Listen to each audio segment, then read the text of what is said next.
Rain draped Edinburgh in a perpetual shroud that autumn, fine, silvery threads that fell without ceasing. The gas lamps burned like watchful eyes through the haze, and the cobblestones gleamed as though polished for a funeral. On Prince's Street, nestled between a watchmaker and a dress shop, stood a perfumery so immaculate it seemed immune to the soot-stained city. Inside, beneath a ceiling gilded with smoke-streaked cherubs, Elias Vale worked in silence. He was a tall, slender man with the posture of a scholar and the precision of a surgeon. His slicked-back raven hair was streaked with silver at the temples, his pale green eyes flickered with both intellect and illness, and his immaculate charcoal waistcoat fit like armor. His gloves, thin kid leather, always spotless, were his second skin. Around him, vials glowed faintly gold and rose and violet in the lamplight.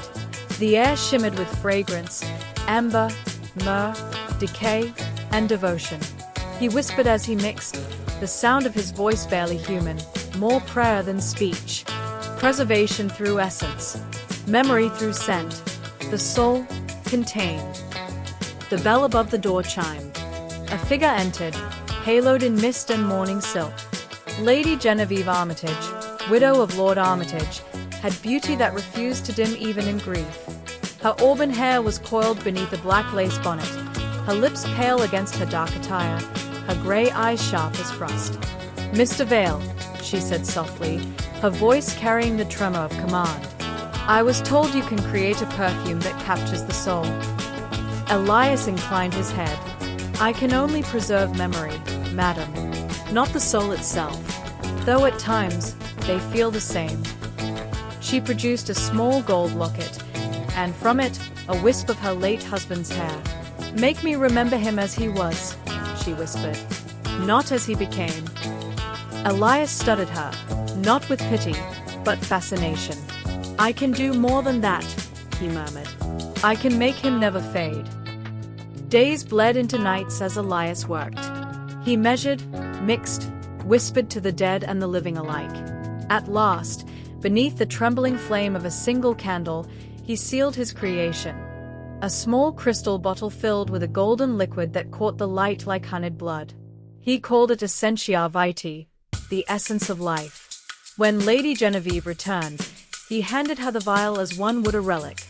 "A single drop upon the skin," he instructed, "and memory will breathe again." She obeyed. The perfume blossomed into the air, the scent of clean linen after rain, of tobacco and cedar, of warm breath against her neck. Her eyes filled with tears. "It's him," she whispered. "His scent, his warmth, as though he were beside me." Elias bowed his head, but inside, he thrilled.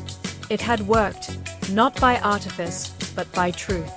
For he had tested it upon her husband's corpse. In the mortuary, by candlelight, he had dripped the formula upon the cold flesh and watched corruption halt.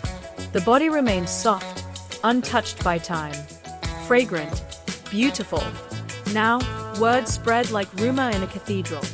The dead of the wealthy no longer reeked of rot but of roses. Elias Vale became the secret name upon society's lips, the perfumer who cheated Decay. Yet his triumph was incomplete. For beneath the sweetness lingered something missing, a hollow note, the absence of life. It haunted him like unfinished music.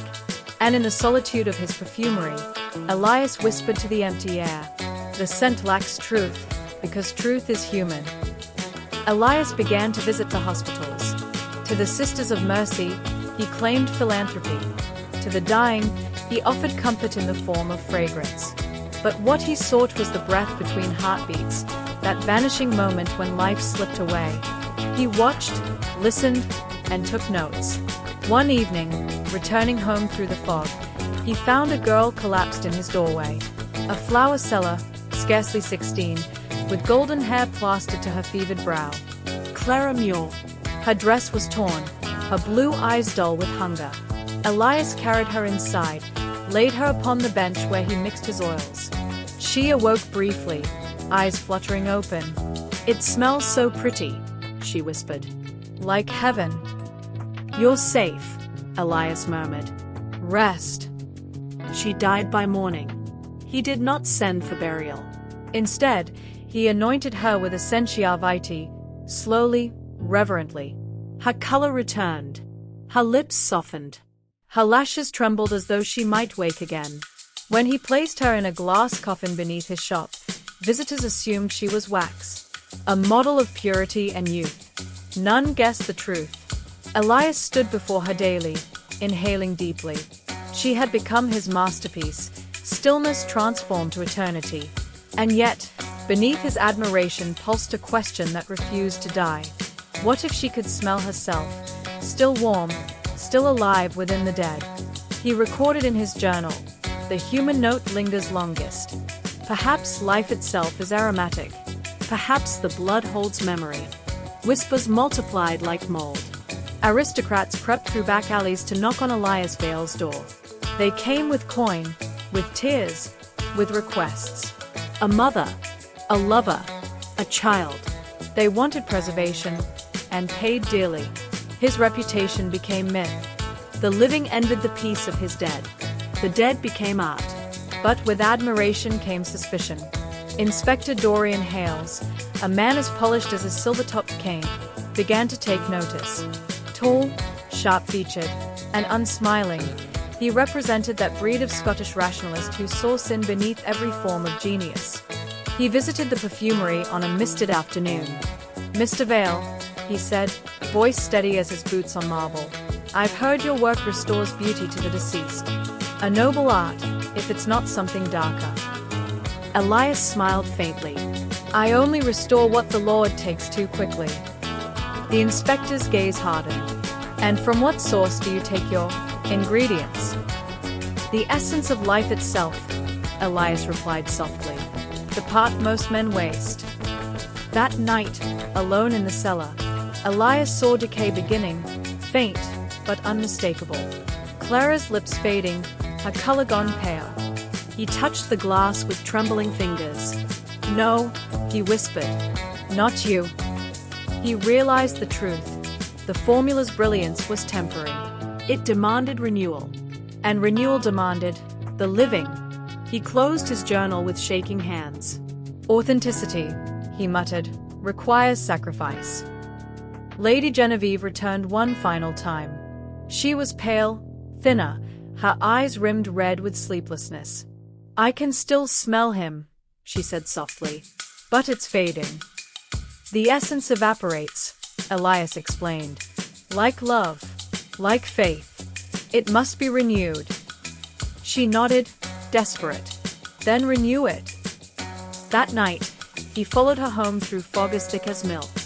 Her mansion loomed above the river, half swallowed by mist. Inside, he found her asleep, candle guttering on the bedside table. He moved like incense through the room. The vial glowed faintly in his hand. "You will never fade," he whispered, pressing a drop to her lips.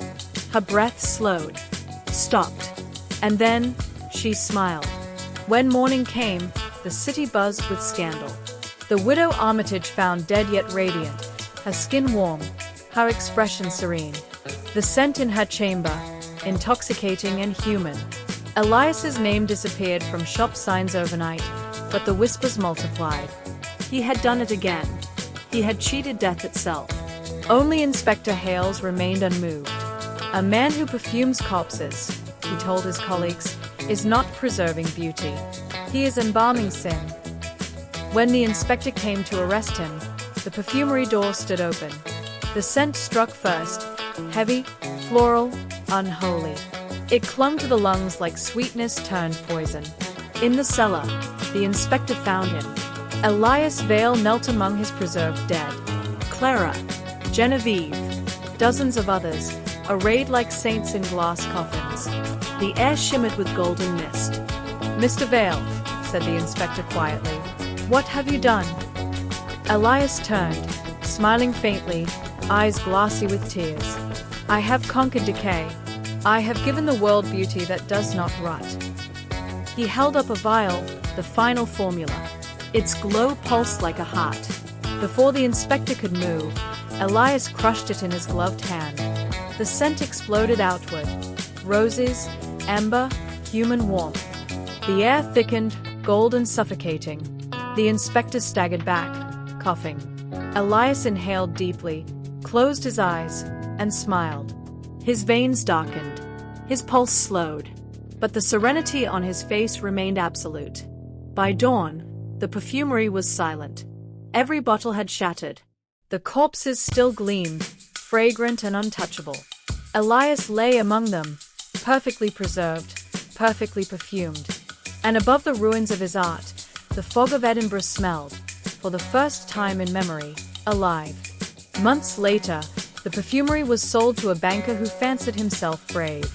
He scrubbed the floors, painted the walls, burned incense and vinegar, but nothing dispelled the scent. It lingered in the wood, in the glass, in the very air. Roses and myrrh, warmth and rot. It was not unpleasant, merely alive. A journalist from the Scotsman came to write a feature. He lasted 5 minutes before fainting. His notebook was found upon the marble floor, open to a single trembling line. "It smells like someone is still here." And above the old shop sign, worn and flaking, one word remained legible beneath the soot. Vale. A name that meant farewell, and in Latin, life.